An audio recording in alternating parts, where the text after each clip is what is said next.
Therefore, my brothers and sisters in the Lord, whom I miss and love, you are my joy.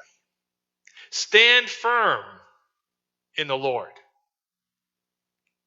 Good afternoon. I'm Jeff Miller from the Belton First United Methodist Church in Belton, Texas. And thank you for joining our Thursday devotional. We've been going through the book of Philippians, Paul's letter of joy to the church. Now, Philippi was an interesting place. It was a metropolis, but Philippi was an interesting place because it was the place where they had a lot of retired Roman soldiers. Because part of when they retired, wasn't called that back then, but when they got out, have done their service to Rome and spent their life doing that, they were granted a plot of land.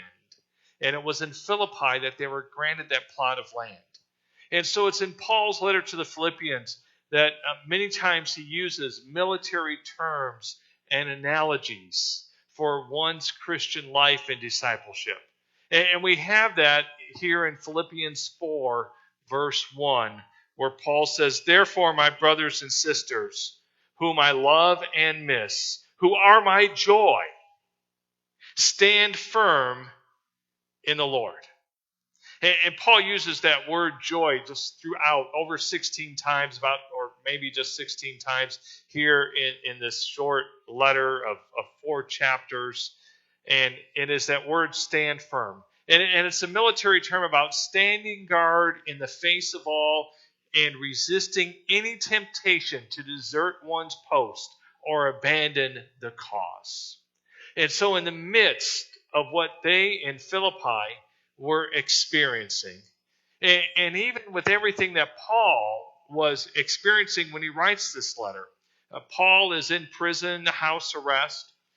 After years of not receiving any justice, he was arrested for no good reason, never got a fair trial.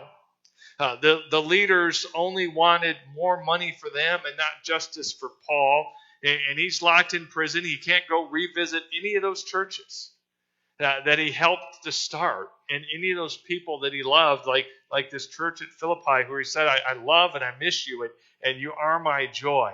And yet he says to stand firm.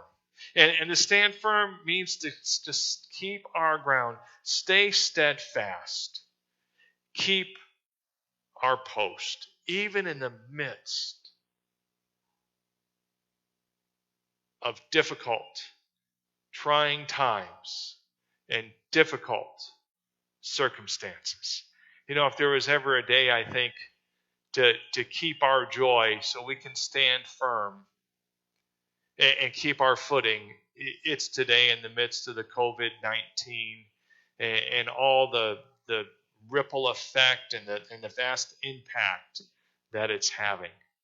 But it is, Paul links being able to stand firm to the joy that we get as a gift from the Lord. Joy as a gift from God. And it is because of that we can stand firm. Therefore, my brothers and sisters, whom I love and miss, who are my joy. And from Tuesday, verse 1 of chapter 3, it's, be joyful in the Lord. It's no trouble for me to say these same things to you over and over again because they'll help keep you on track or help you to stand firm.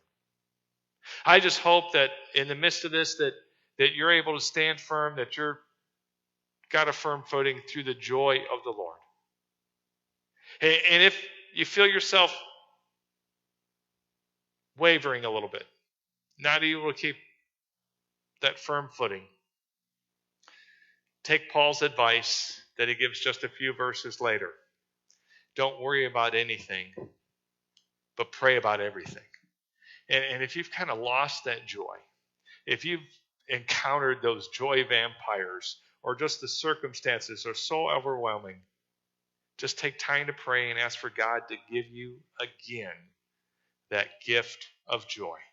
Rejoice in the Lord always. Again, I say, rejoice. Amen.